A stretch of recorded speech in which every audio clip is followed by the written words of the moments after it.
Hi, this is the old 86. I believe it's, well, the end of this year.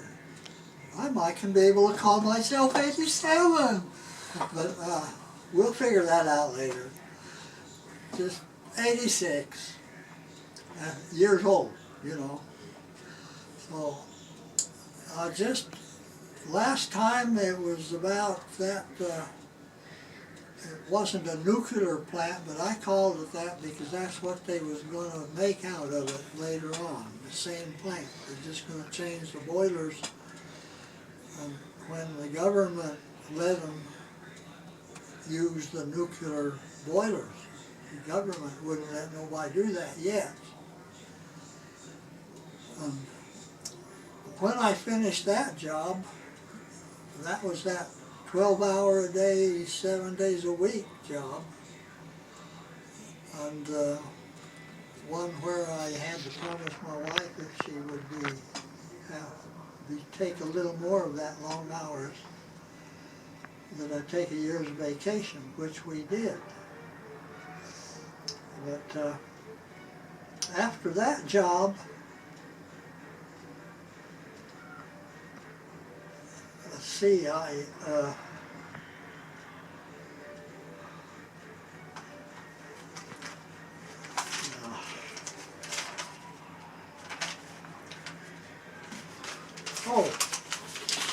excuse me. After that job, I'm getting old and forgetful. Well, I told you that before. You already know that. Okay, after that job, we took a little job after our year's vacation.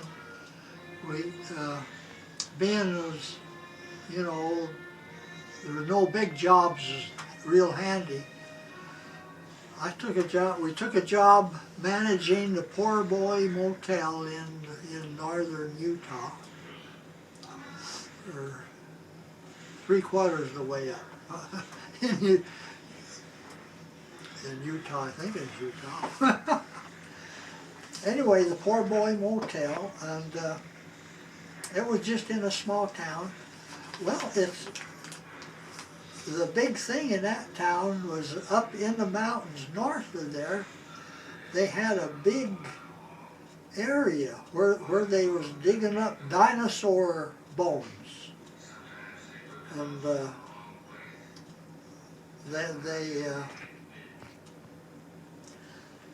motel we got was the Dinaville or something.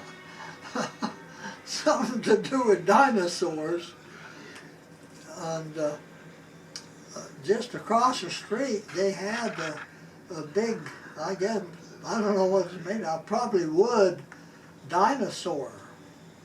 And of course it was full size, and you could go in, you had to go up the stairs, up in the leg, and they had rooms and everything up there. It was really interesting though, just to show you how big dinosaurs was. I never did go up to see any of the diggings, but it was, well, I guess not real famous, but it was famous in the archaeology department and in schools and stuff, zoos. But anyway, we took that job, I guess, to have something to do, you know, after a year's vacation, kind of running low on money. So it was a good little job, and we didn't have too many problems, all except one was quite interesting. There was a car with about 4 boys in it that came in and stayed the night, and when they left the next day, it was only about an hour or 2 that they came back, and they was very talked very tough. They says, "Where's my gun?" And I didn't know anything about a gun. We hadn't even cleaned the room yet. And I says, I don't know anything of what you're talking about. But if you lost a gun, well, go to your room and get it. And they did. And well, when they first got in and was belligerent, my wife had went back in the apartment and called the police. So they was real nasty. They says, you know, threatened. They said, well, that gun had better be there, some kind of a rifle or something. And they said it's big enough. I told them, well, look under the mattress. I don't know where you put it. And so, okay, it was a nice little motel because it had winding roads, and apartments were set back in trees, and it was just more or less like a little neighborhood, you know. And so when they went out and got back in their car, the police drove up just as, well, no, me and this belligerent guy, I walked out with him and was walking down this lane. It was just around the little corner to where the unit was, so we could walk. But just as that car pulled out, the police pulled up behind the car and slowly followed us all the way back in there. And I don't see why the men didn't see them. They probably did, they almost have to, but I noticed they became very polite. So they must have saw, all of them must have saw the police there. And so they was telling me they had it under the mattress and they know they put it there. And so we walked in there and the policeman walked right in behind us. And when they left, the police made them go to the police station with them. I guess. I don't know what happened to them. But that's really the only trouble we had that time in the motel. Other than one boy that I felt so sorry for him, I let him wait a month to, you know, said he could get some money in a week or two to pay his rent, and he never did. And then he left. But the owners, they didn't give me no fuss about it, because I just felt sorry for the poor kid. So that's about the most problems I had there. It was on, I guess, kind of a main highway that is sort of in the northern part of Utah. And it's a very picturesque country, and I enjoyed being up there and being able to see all this stuff. But then we left there and went down to the Poor Boy Motel and got a managing job on that. That was in the, well, kind of southern Utah, not way down southern Utah. That was another motel. But it was sort of up closer to Salt Lake. And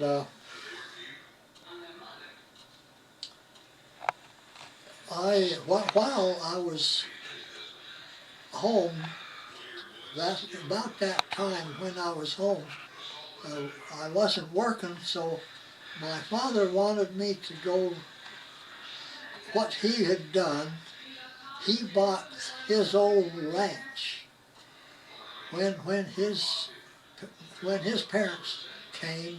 I guess they'd homesteaded, or however you can get it from the government or whatever. they'd bought,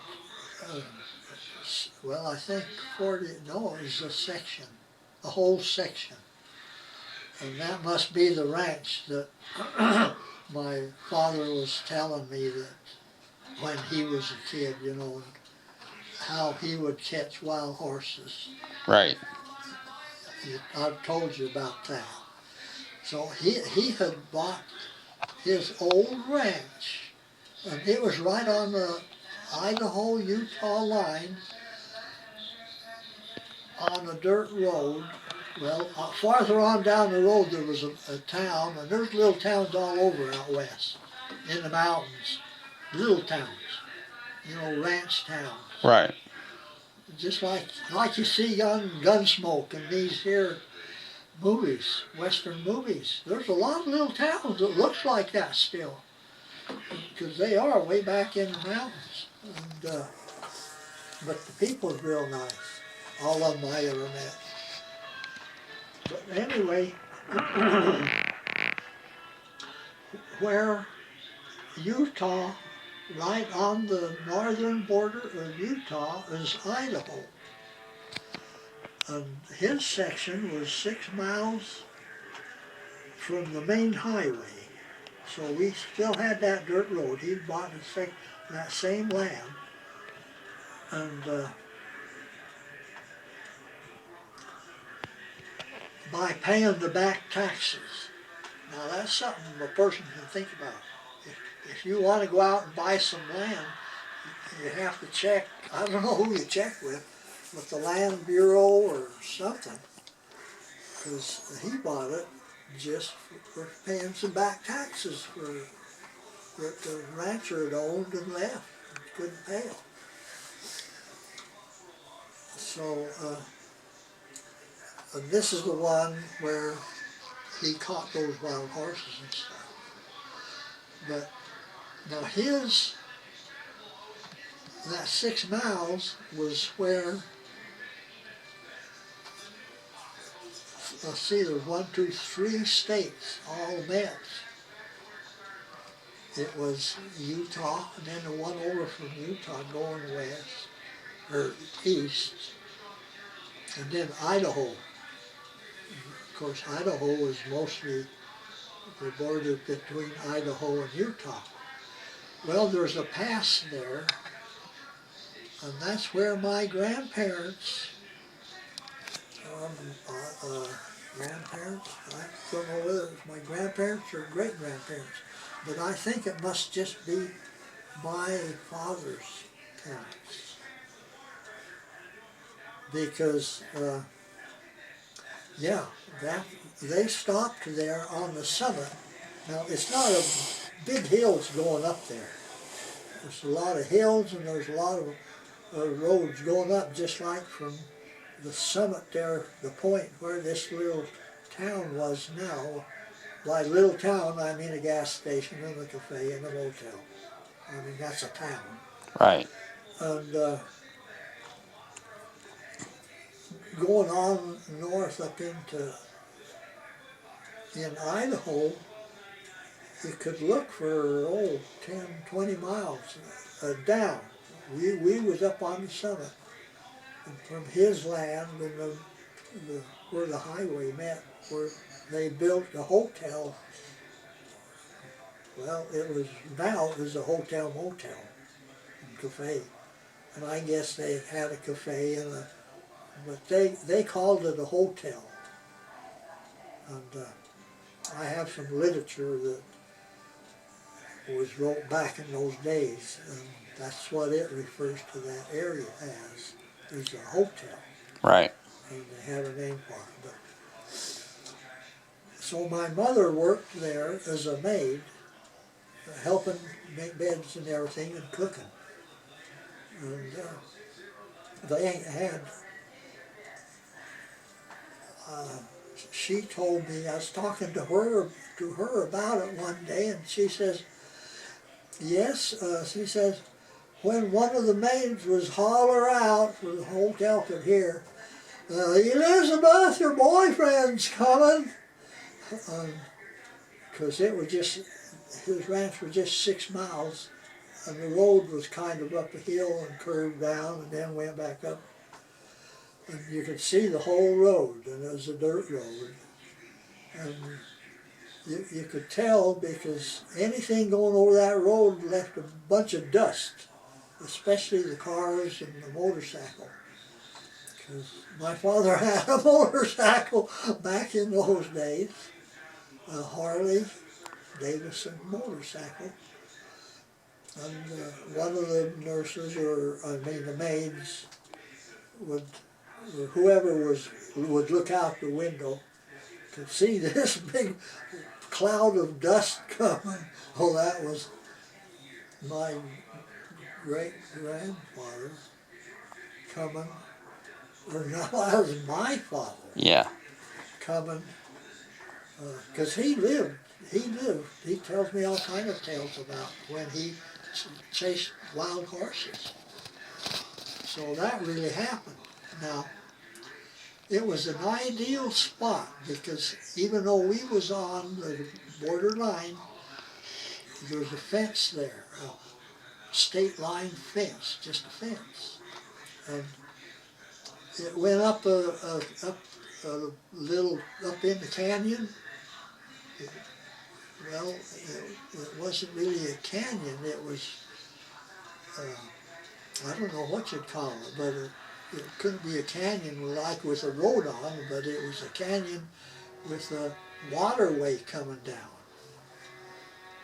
And I guess all year round there was a spring up there, and it was just up the side of the hill on the other side of the fence. But my father went to wherever you go to see about land and bought the rights to that water. And it's a good thing he did too, because the next door farmer really didn't like it because he got a lot of water from the ditch that came down over and down the hill. But anyway, what my father wanted me and my younger brother and his wife and my wife to go up there and build him a house, a retiring house, because they was retired and living in a big mobile home in Utah. No, it was Idaho. Idaho. Living in there. And so he bought a big truck. And it was a big covered, a big truck that was got sheet metal, big bed on it, like a big moving van. Right. For us to live in and to haul lumber and stuff. So we took a load of lumber up there, and his house. But the first thing I did was build 2 little adobe houses. Just actually a bedroom and enough room we could have actually lived in it. But we lived in the back of the big truck. We'd made a little space up there. But naturally we wanted a place to live in where we could sleep at night in our own bedroom. And besides, the truck wasn't up there all the time. So, well, on one of my jobs, it was in Utah, on my way to work, I watched a Mexican out there in the field building an adobe house. And I'd go by there every day and see what he was doing. And I says, well, anybody can do that. So I built this adobe house. And well, I thought that was real nice, and that's where we slept. And so that's where we lived while we built him a house. And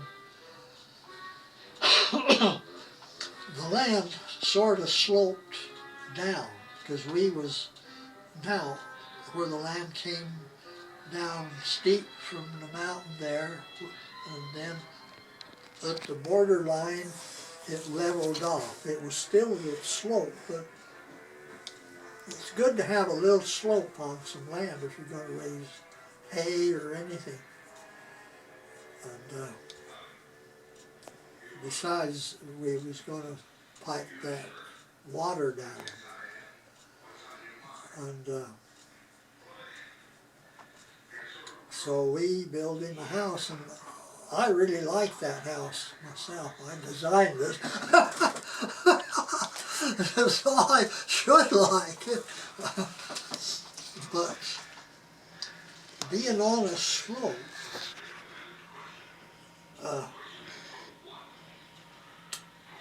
I had, so the front of it had big windows, you know, because that was a nice view down the valley. Why, at night you could see there's a little town down in the middle of it there, a little farming town, and you could see the lights and see the lights and the wildlife out on the other windows.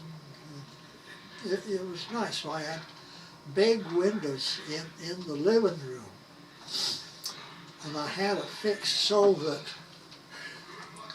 the front of the house, I made a good cement foundation and everything, but then I built up a rock, oh, it must have been a good 2 feet at least, wall up to the bottom of the window that came out and down, and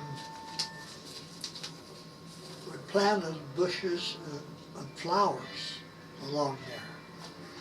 So from the living room window you had this beautiful view, because the other mountains was over this way, and especially that one in the range there, it kept going, except it had a valley that cut off from this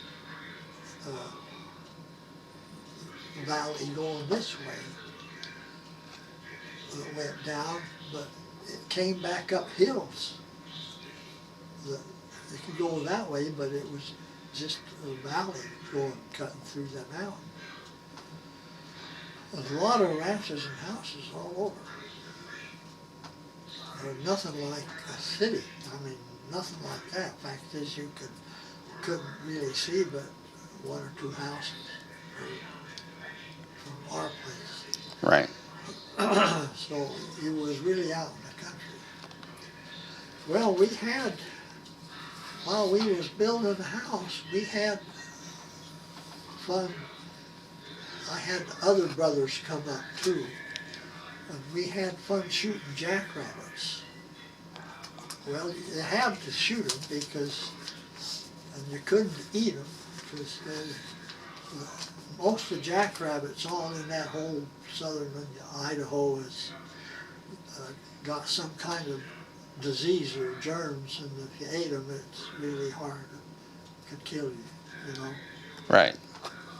So every spring, all the farmers got together, and they would take a big area and get 6, 12, 10 feet apart and walk down that desert and shoot the jackrabbits that they scared up. It was a big party type thing. All farmers looked forward to it, and it was fun. Time? We can stop there if you want. Well, I could go just a little more if it needs it. Okay, a little bit more. Okay. Well, our front land going down, it didn't have a lot of trees, or well, it didn't have no trees on it, because it was, we're right, there's a lot of desert country out there, but it wasn't desert country. I guess you'd call it prairie country, because it had a lot of grass and weeds and stuff. So we had to always watch for rattlesnakes and jackrabbits. Of course, we enjoyed seeing jackrabbits because we always liked to shoot at them. I don't believe in hurting small animals, but it's a bother. It's something that needs to be got rid of. Right. Because they ate all the. Oh, okay. Because they ate all the. They were a bother to the farmers. Oh man, yes, they would eat the crops, and that's why they have to have those yearly things. Right.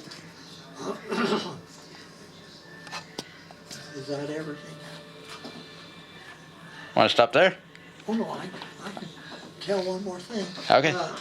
One day, couple of my other brothers came up, and what they'd done, they'd taken the body off of a car. Of course, it wasn't a new car; it was an older car. Right.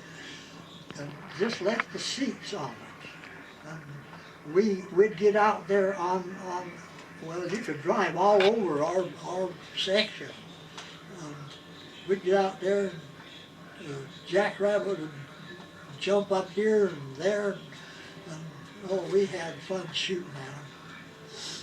And, well, if you don't, I was have to tell you, I was a good shot.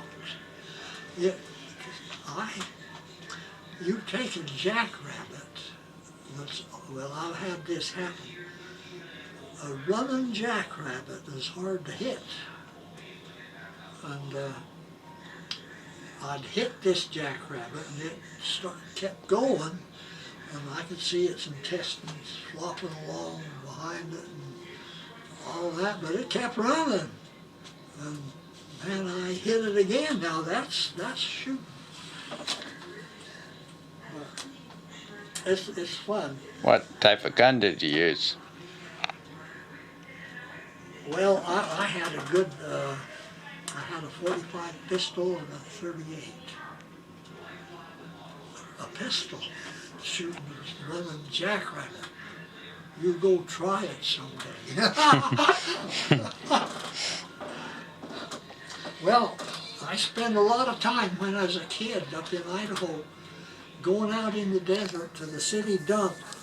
And me and a few friends, we'd throw bottles in the air and cans in the air, and we'd have to whip it out and shoot it. And of course, all of us got to be experts at that. It wasn't very often we missed. But boy, those jackrabbits are very durable animals. Unless you knock their feet out from under them with a shell, I guess. Right. So, well, I guess that's enough for this time. Okay.